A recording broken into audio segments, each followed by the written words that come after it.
What's up, everyone? Welcome back to another review, and this time we're taking a look at Friday the 13th, the final chapter, or Part 4, directed by Joe Zito and written by Barney Cohen. Part 4 takes place the night after Part 3, and we follow a new set of characters, and this movie... Now, before we get into the movie proper, let's talk about the whole genesis of how Part 4 came to be. So, the final chapter was meant to be the closure of the entire Friday the 13th series of movies. Frank Mancuso Jr. felt that he wasn't getting enough, felt that his work as a producer wasn't getting any praise due to being associated with these movies, and Paramount Pictures, seeing the decline of slashers at the time, also wanted to dip out of the genre. So the idea was made to kill off Jason and do it in a definitive way. Now, of course, as we all know with this franchise, every time the Friday the 13th movies see a dip or see anything, one ends up coming out that ends up just going against all expectations and more or less reignites the interest of studios to want to keep going.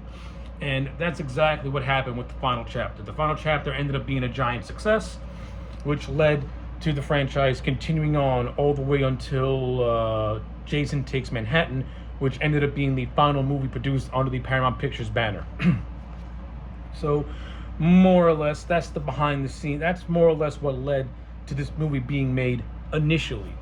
Now, in terms of how the final chapter works as a movie, the final chapter is the definitive Jason movie. Joe Zito and Barney Cohen went into this movie with the intent to make one of the best Friday the 13th movies they can possibly put together.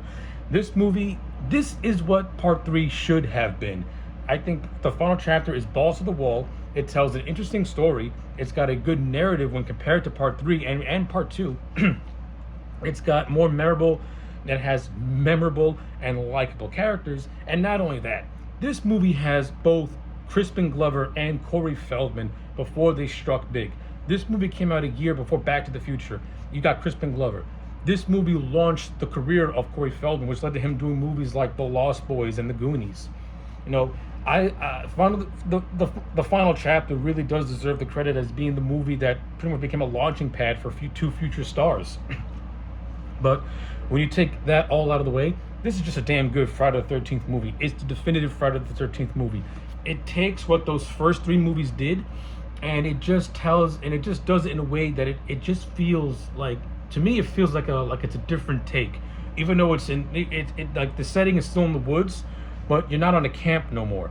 And instead of just random teens fighting back against Jason, you have this brother and sister duo of Trish and Tommy going against Jason. Yes, the final chapter is the debut of Tommy Jarvis, who is the definitive arch nemesis of Jason.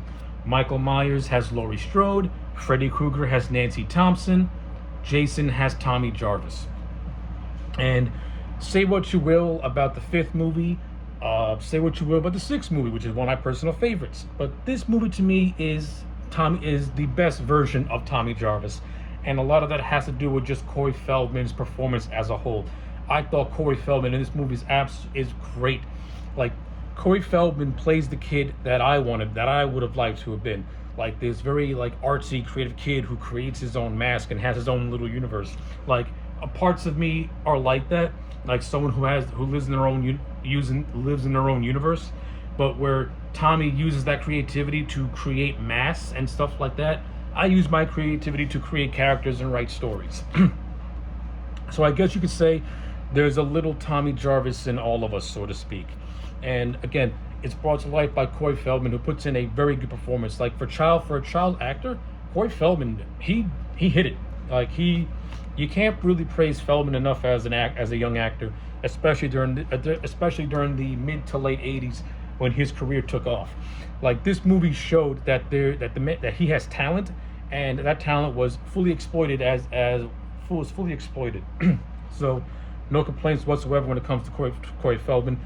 The actress who played his sister Trish, I thought she's actually to me one of the better final girls, and I just like the whole idea of a brother and sister combo going up against Jason.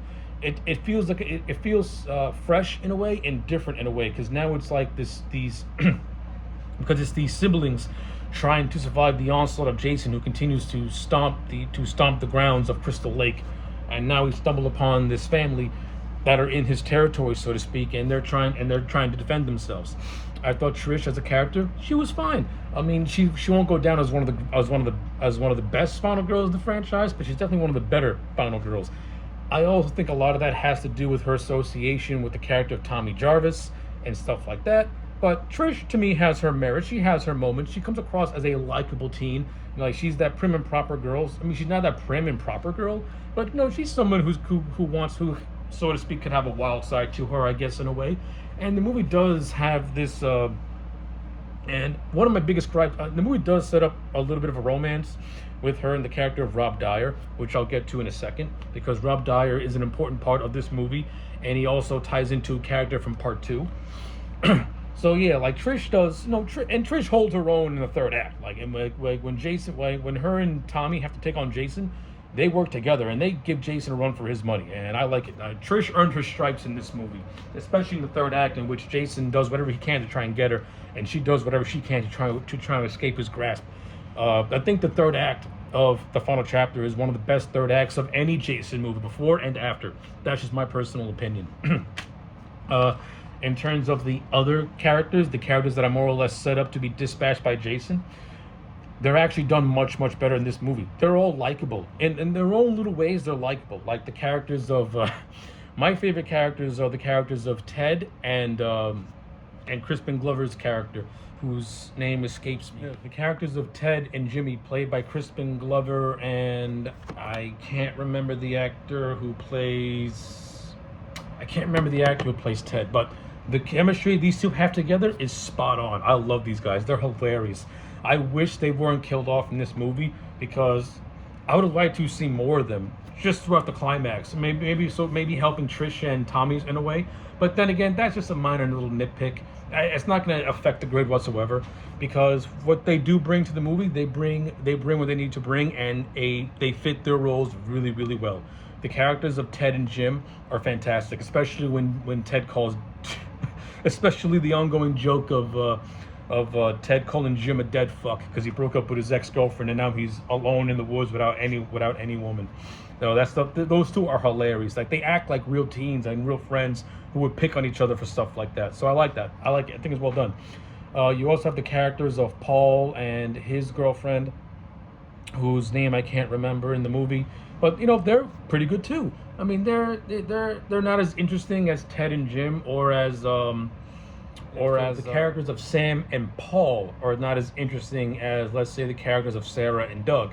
But even Sarah and Doug aren't all that interesting either. They're likable, and the character of Sarah is played as a virgin who's losing her virginity for the first time. But the character of Doug, a lot of people can relate to that.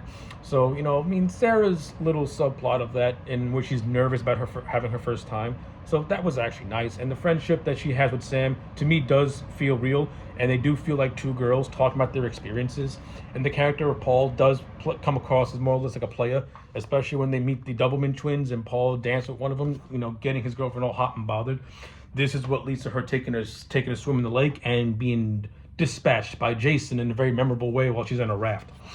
Speaking of which, let's talk about the kills. Let's talk about Ted White's portrayal as Jason. To me, Ted White was the start of actors playing Jason that absolutely crushed this role.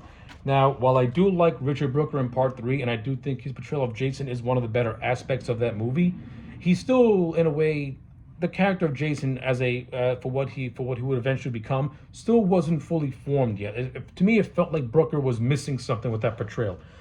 Now, when you get to Ted White portrayed Jason like an unstoppable beast, and I think a lot of that has to do with Ted White having a lot of being an experienced stuntman, having worked with guys like Clint Eastwood. So he brought like that cowboy badass stature to Jason, and when it comes across on screen, Jason looks like a complete monster who can rip you apart. And you have tons of scenes where Jason's doing his thing. And what I also like the little nuances that Ted White gives the character of Jason. Like, Ted White more or less plays Jason as somebody who is smarter than people want to give him credit for. He's taking out the electrical boxes, so that way there's no sense of communication. He's stalking his prey. He's planning his weapons and He's planting his weapons around. He's creating this house of horrors for people to discover as a way to slow them down. And he's using good stealth. Like Ted White's portrayal of Jason is definitely Ted White's portrayal of Jason up to this point is the best portrayal of the character, and it's in the perfect movie, in my opinion. The kills in this movie, probably some of the best kills in the whole franchise. The death of Sam on the raft, Paul getting a spear gun through his balls, which is just hard to see, but it's a memorable death. The character of Crispin Glover getting a meat cleaver to his head. The character of Teddy getting stabbed through projection. The Doublemint twins being dispatched in different ways. One gets speared through a wall, the other one gets thrown out the window. You got the character of Doug, and his scene is very reminiscent of Psycho, a reverse of Psycho, in which he gets his face crushed. The character of Sarah gets an axe to her chest. Like, it's all well done, all good stuff, all memorable kills. But I think the most interesting kill is the supposed death of Mrs. Jarvis, because you don't see her death on screen. It's more or less implied that Jason got her. But there is a deleted scene where she is dead, and you do see her corpse in a flooded bathroom. So I wish they would have kept that in, just because it would have been cool to see it. That's just me personally. But now let's talk about the character of Rob Dyer. Now, I both like the character of Rob Dyer, and at the same time, I think more could have been done with that character of Rob Dyer. So if you watch Friday the 13th Part 2, there's a character in that movie by the name of Sandra. She's the one that gets shish kebab with her boyfriend Jeff by Jason. Rob is her brother, and he's on the hunt to find and kill Jason as revenge for his sister's death. Again, this is where I feel the final chapter feels more like a third movie, because it's tying in to what came before it. And this is where Part 3 did not work. Part 4 does work, because it feels like a continuing story, like a continuation of that movie through the character of Rob Dyer. And you also get the budding romance between Trish and Rob. And of course, you get the big brother, little brother kind of moment he has with Tommy, in which Tommy takes him up to his room and shows him his stuff. I like it. It's good stuff. It's little moments like that make me like this character, because you can tell that he's in awe of Tommy's room. And you can also tell that he's kind of smitten with the character of Trish, and you kind of want these two to get together. It's a damn shame. I don't agree with him being killed off the way he was killed off. I would have given Rob more of a heroic death, in my opinion, or just had him live along with Trish and Tommy. But that's just me personally. And his death can kind of come across as unintentionally hilarious, in which he's being killed by Jason in the basement, and he keeps saying, "Oh no, it's killing me, it's killing me." I get the intent of what Barney Ross was going for. I just think the delivery was unintentionally hilarious. That's just my opinion, too. That's just my opinion. But overall, I do think Rob is a really good character. Another strong aspect of this movie is the special makeup effects. Tom Savini, the GOAT from Part 1, returns to Part 4. So that way, as more or less as a way for him to kill off Jason, like the creator gets to kill his creation. And I like the overall look of Jason when the hockey mask comes off.